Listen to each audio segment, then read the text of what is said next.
Do you find your partner just won't talk about things? Do you find that when you try and resolve issues that he's likely to just clam up, but you want to sort it out?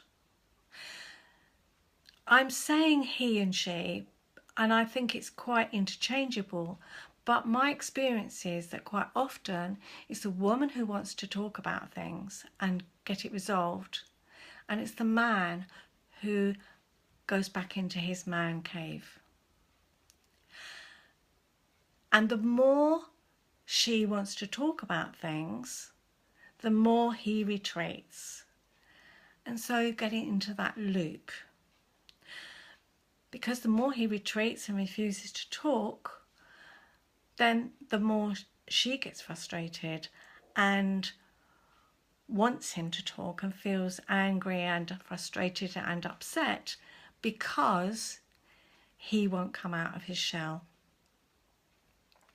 And so it goes round and round and round, and nothing gets resolved, with each person feeling more and more stressed, anxious, upset, frustrated. And that is a pattern that follows so many people so often. So how can you get out of that? Because often, again, I'm going to generalize, but often it's men who find it really hard to communicate. Men grow up believing, or they're told, they don't do emotions, and it's part of their makeup. But they also find it hard because of the way they're brought up. You've got to be tough, you've got to be strong, just get on with it. And we have that kind of belief as part of being British. And women, because we are emotional beings and we are the nurturers, we're the ones who are more likely to be in touch with our emotions. So it makes it tough, doesn't it? Because you've got this big tough guy who just wants to get on with it. He's got to be the one, the breadwinner. He's got to be the tough guy taking care of his woman. And therefore he doesn't feel able to talk about his emotions. So when it comes down to talking about emotions, they often just clam up and go back into their man cave. And they might stay there until they feel that it's all blown over and they can crawl out of their man cave safely, because everything's okay now.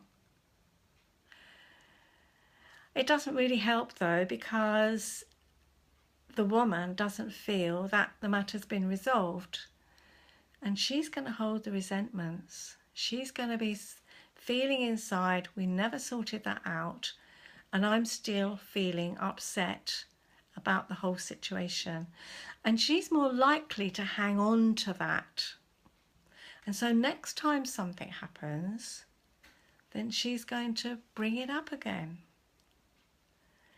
And then her man is going to retreat further back into his man cave, because he's thinking, I can't go there, I can't deal with this. So how can you resolve this? Because you want to, as a woman, you want to resolve it, you want to clear the air, but your partner won't.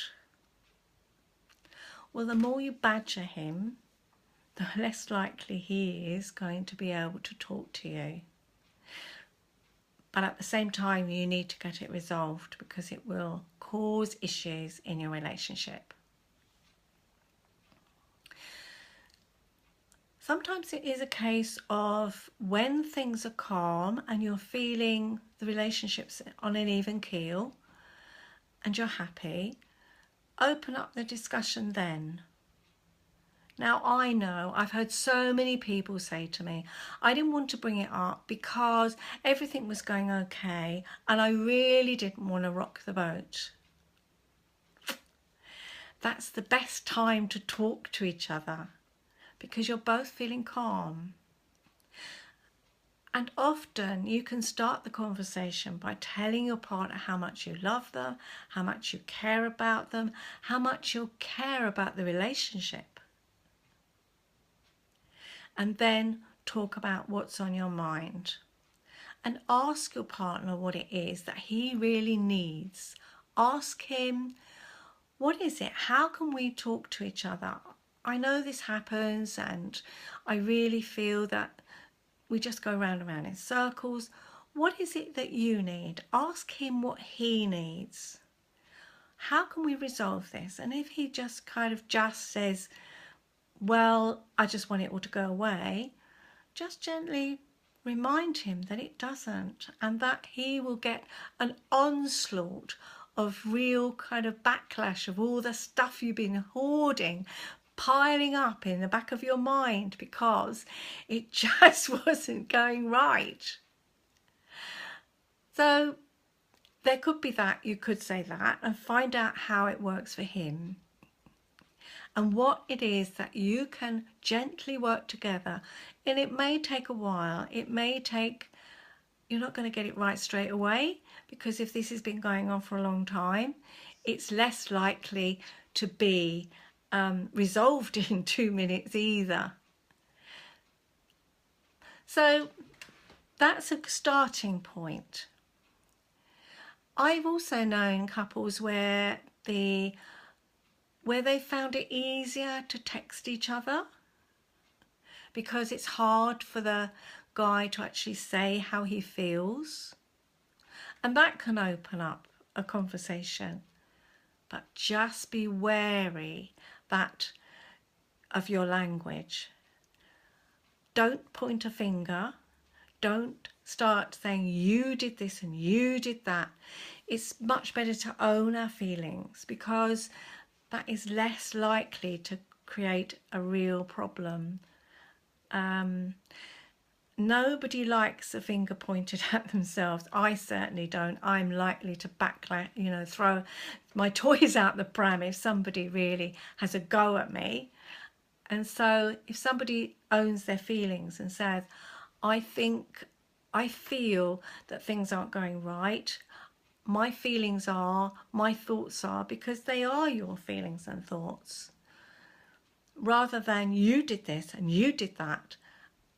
And I honestly believe, I truly understand that in the heat of the moment, that's what we do.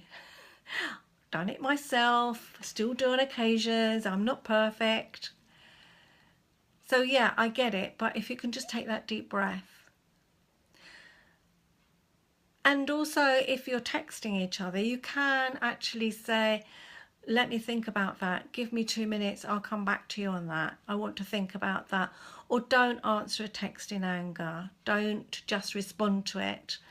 Again, I know I'm really guilty of reading a text or a message or an email and then not reading it carefully, and then believing what I thought I'd seen written. When I've gone back to it, I've actually missed out a couple of words, and it's a whole different meaning on there. So again, just take your time if you're going to use texting, because that can really set things off again. Otherwise, it's finding your way. But I think if you can find ways of dealing with it, if you can find out what works for both of you, because you need to let your partner know what happens for you. It's about understanding each other and where each other are coming from. If you say, well, I feel it bubbling up inside me and I just can't contain myself and I get so anxious and I feel myself hanging on to things because it's not resolved, then sometimes that can help too, because at least you're telling your partner what's going on for you and what he can expect. And again, I know I'm using the he and she, but I'm trying to make it simple. It could be any gender. The other thing I would suggest is that if you feel that you can have a conversation, but you know that it's likely to kick off my same old thing that I go over and over again, but I will remind you, is have the conversation somewhere neutral where it's less likely that it's all going to kick off. Because if you have it at home, someone's going to slam the door, walk out because they're feeling really vulnerable. If you can have that conversation in a place that's neutral, if it's a cafe or bar or whatever it is, restaurant, there's less likely to be that anger shown. So they're my tips for today, but just remember that none of us is perfect. We can't be perfect. We're human beings, and you will find your way through it, but don't let those things hang on. Just respect your partner and just try and find your way around it rather than letting those things fester. I hope you found that helpful today, and I'll speak to you again.